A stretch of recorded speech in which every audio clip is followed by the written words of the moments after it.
Hello, children. It is time for the beginning of our next unit. This is getting to the end of the course here where we finished with trig. So I just wanted to take a sec and show you my beautiful calculator, as you've probably seen it before, but now I get to do something really fun. So what I've been doing is I've been trying to get myself in the habit of making sure I put this into degree mode before we start the lessons.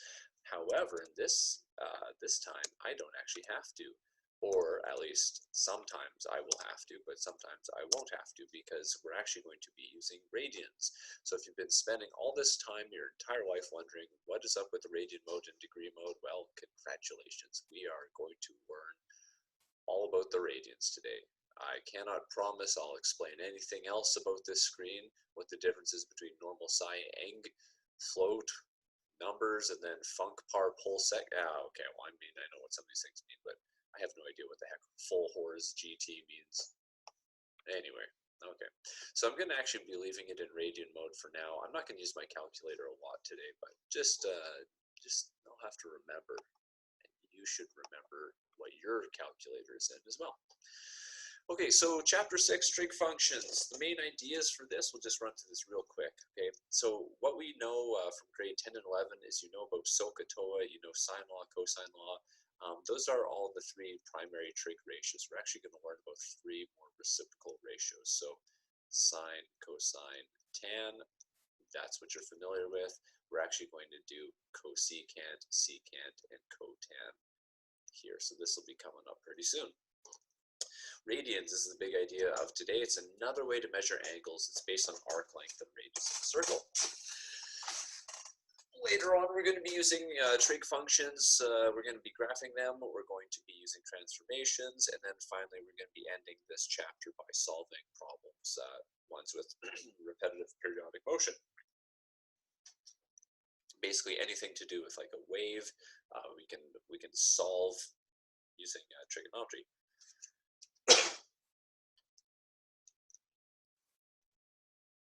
Okay, so just a quick overview of angles, and then getting into radian measure here. Angles in standard position. So just be aware that when we talk about angles in standard position, we think about the good old XY Cartesian coordinate grid. Here, that's just the XY axis. The positive x-axis is where we'd say 0 degrees. The terminal arm is the arm that goes out from it.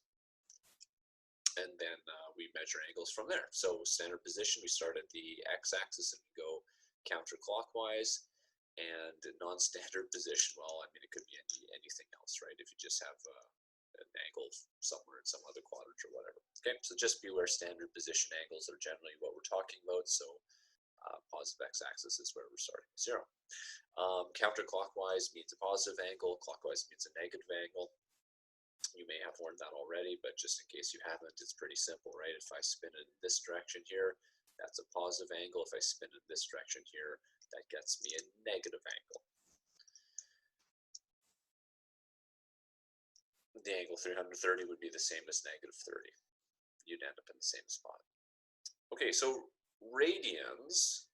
All right, we're gonna read a sentence here that's pretty wordy.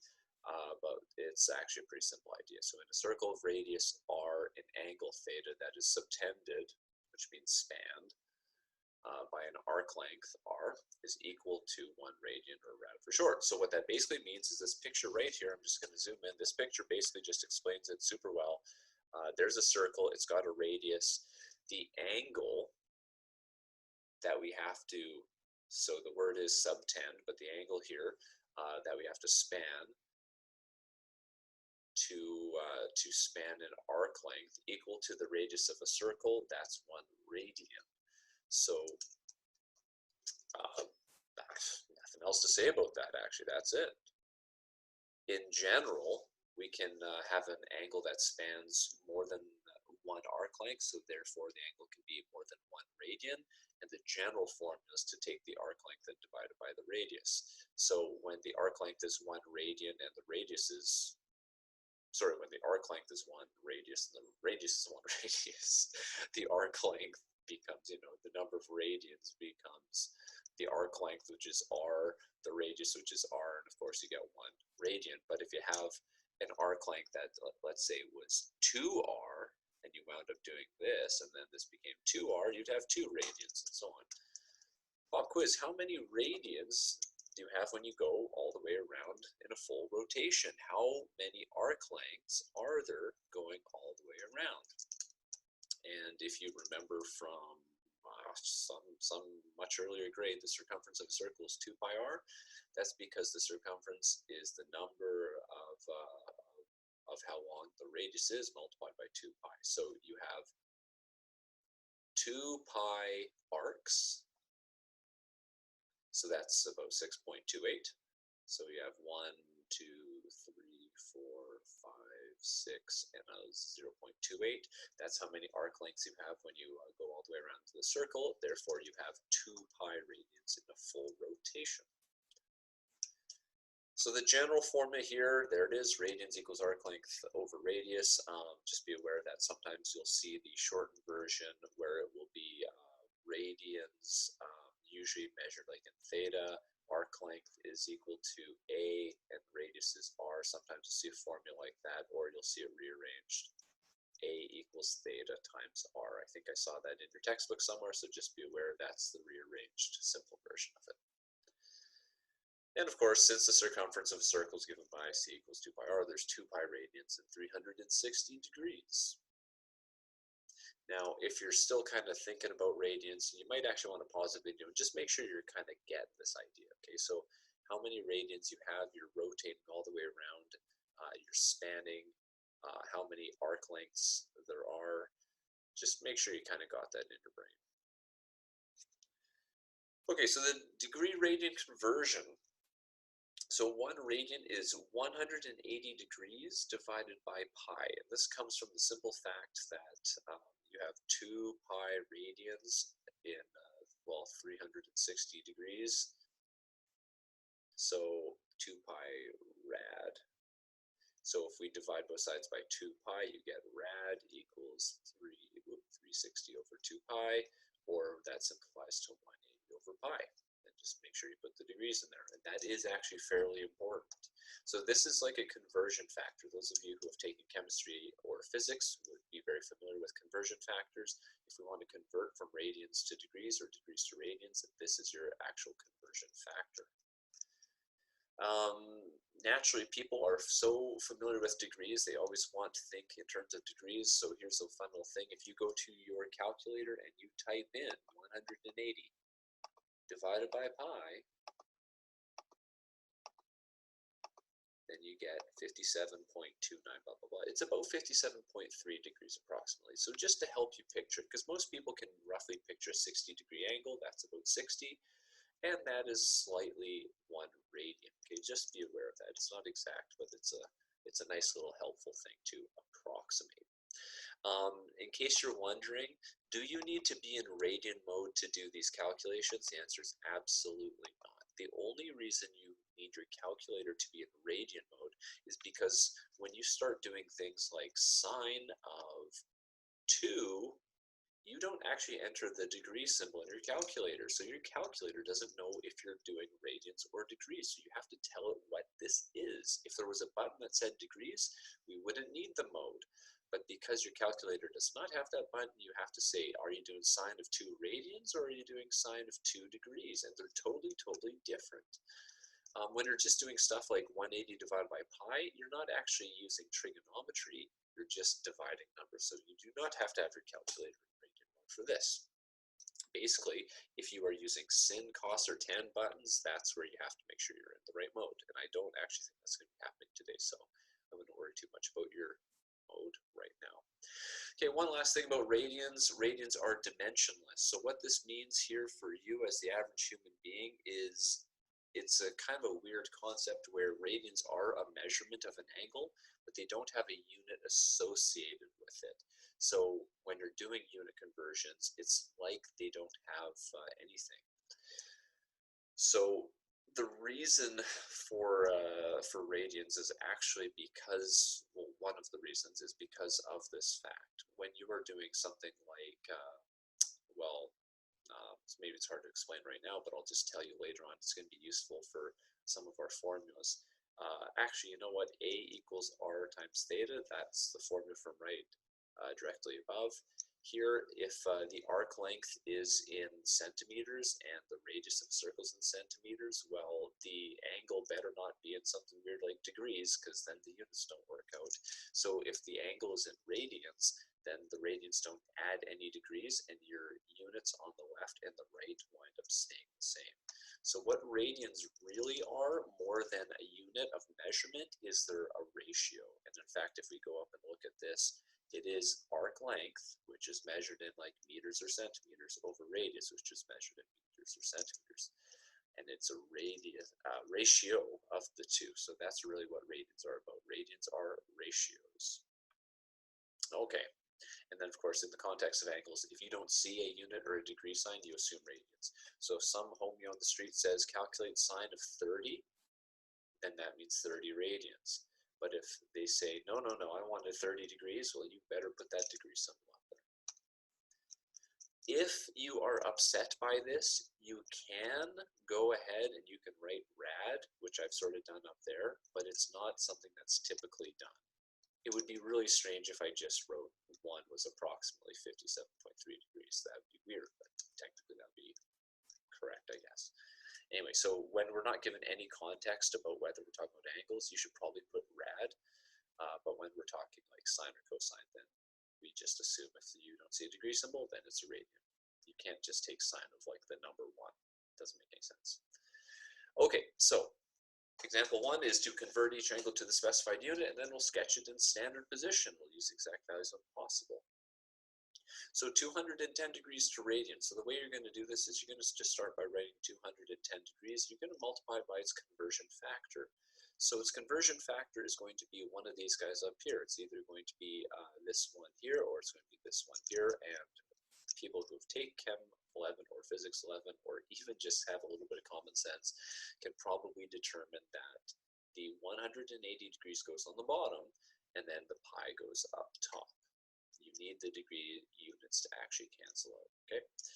So when we cancel out those degrees, now we just have a simple simplifying kind of fraction thing here. Maybe I'll just switch to another color to do the canceling. And whenever possible, you should leave it in exact form. So we're not going to get over a calculator for this. We're going to cross out the degrees, and then we're going to 210 over 180. That actually simplifies to 7 over 6. We're dividing top and bottom by 30. So this becomes 7 pi over 6, and that is an actual very specific angle, sketching it in standard position. So if you have a hard time visualizing 7 pi over 6, I do not blame you at all. I have a hard time visualizing 7 pi over 6, but 210 is very easy. Here's 0, here's 90 degrees, here's 180, here's 270, and then you're back to 360. Now, if we're thinking about radians, this is 0 radians. 180 is equal to pi, so 90 is pi over 2, 270 is 3 pi over 2, and then 360 is 2 pi. So 7 pi over 6 is a little bigger than 6 pi over 6, which is pi. So it's going to be over here somewhere.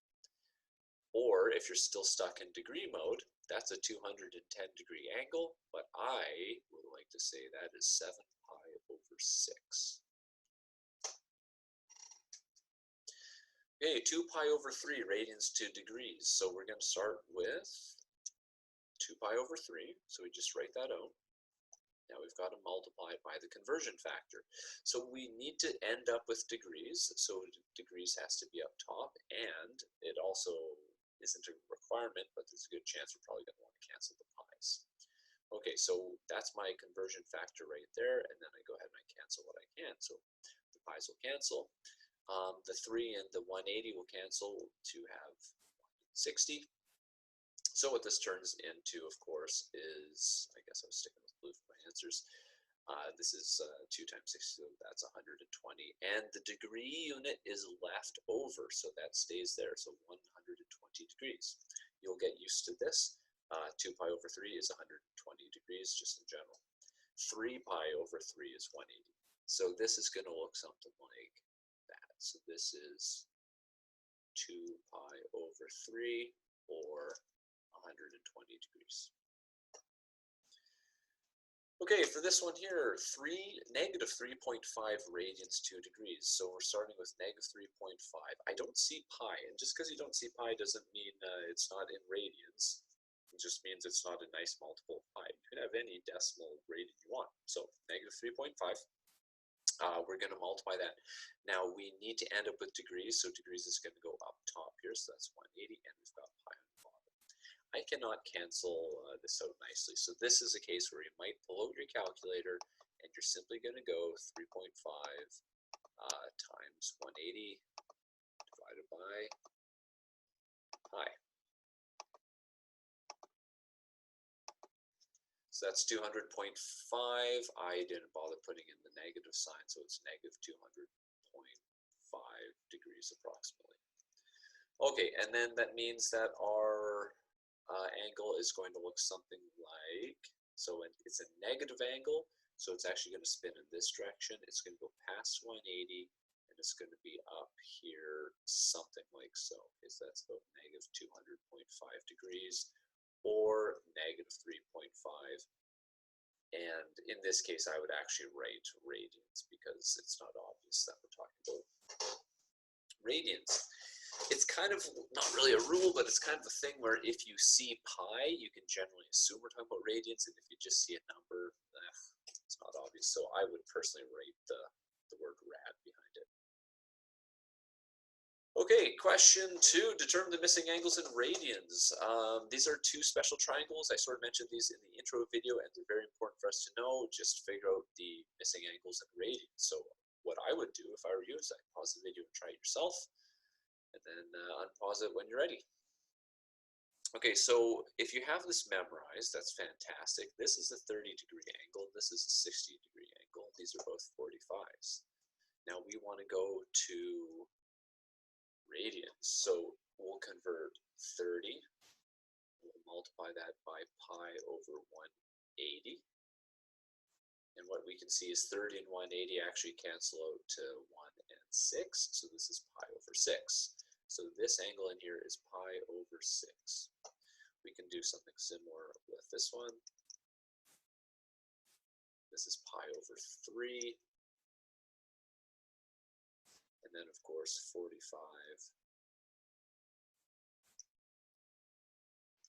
Turns out that 45 goes into 184 times. That's a really weird way to write that. So it's pi over 4.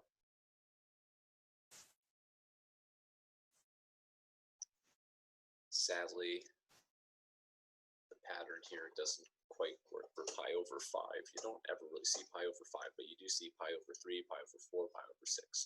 So just get those in your brain. The one thing that I always found kind of interesting, a 30-degree angle was pi over 6, and a 60-degree angle was pi over 3. Try not to get them confused where you think 30 is pi over 3 and 60 is pi over 6, because pi over 6 is smaller than pi over 3. Cool beans, moving on. Okay, determine the length of the arc in the diagram below. So in this case, we're given that we have an angle inside of 2.5 radians, and we have the radius equal to 7.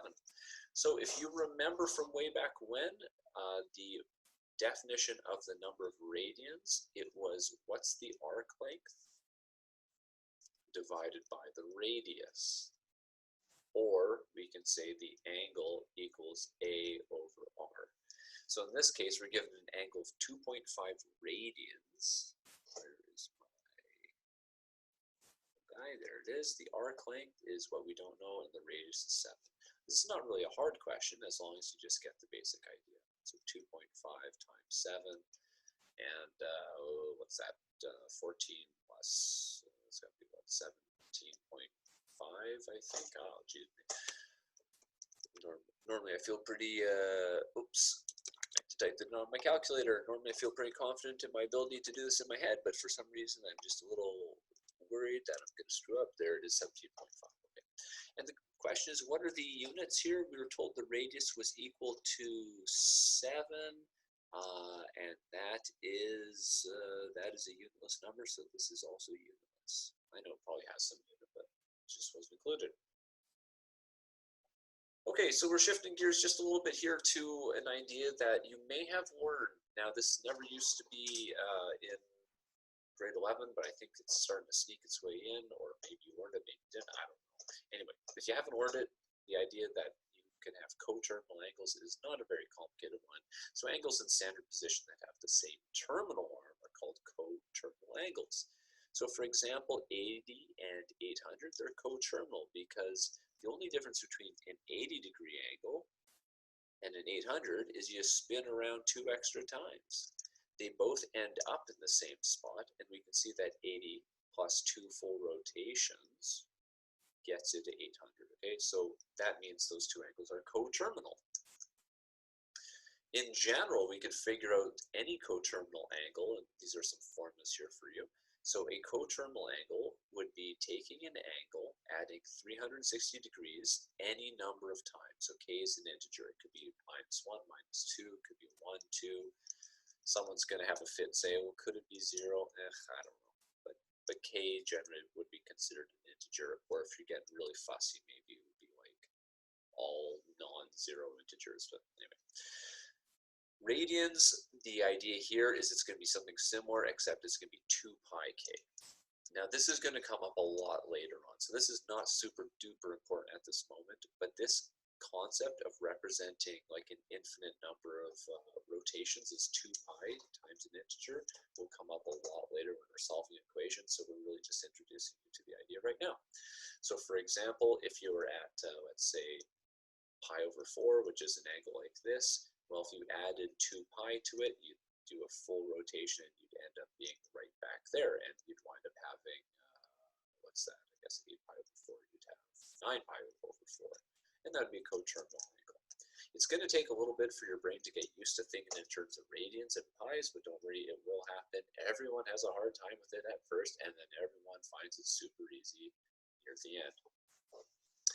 Okay, so question 4, write an expression for the angles that are coterminal to the given angle. Okay, so here's an angle. We can see there's no degree symbol, and it's got a pi in it, so it's definitely radians. So how do we write an expression here for coterminal angles? It's really simple. We just have to say 5 pi over 6 is the angle, and then you're going to add 2 pi k, and of course you have to write k belongs to the integers.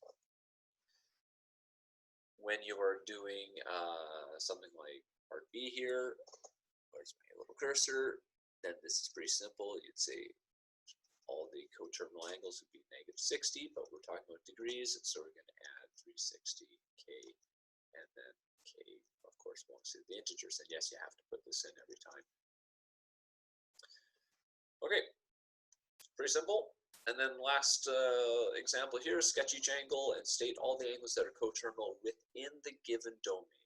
Okay, so here we've got a 120-degree angle. Which angles in the domain 0 to 720 are coterminal with it?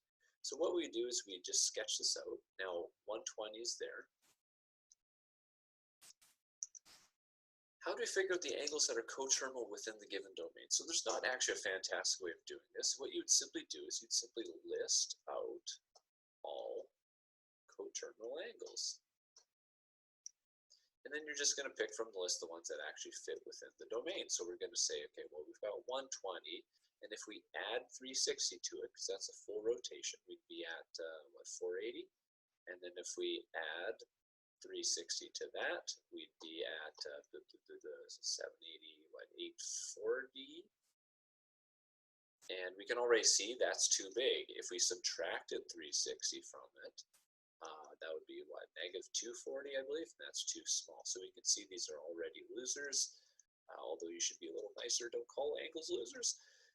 Anyway, these would be the only two, okay? So in the domain, 0 to 720 degrees, we would have 120 and we'd have 480.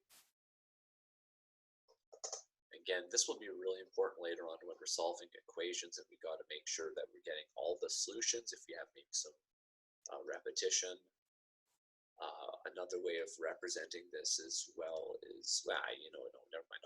We'll get to that later on. Okay, this one here, -4 pi over 3, and then we've got to think about the domain, -4 pi and 2 pi. Oh, jeez, okay.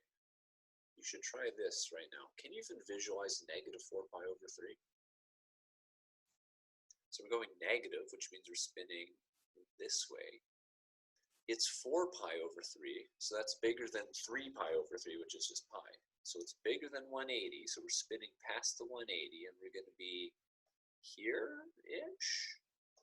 So I'll tell you my thought process. I'm thinking 3 pi over 3 plus pi over 3. That's what I'm thinking. Okay, so this is 180, and then I'm having to think, okay, well, what's pi over 3? This is about 60 degrees. Okay, so it's 60 degrees more than negative 180 degrees. So, okay, so that's negative 4 pi over 3.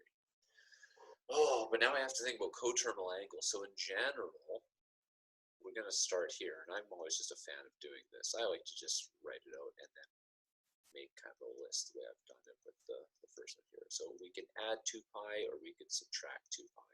So what is the way that we wind up getting all of our angles? So if we add 2 pi, keep in mind this is like adding 6 pi over 3. So you, oh geez, remember all those fractions?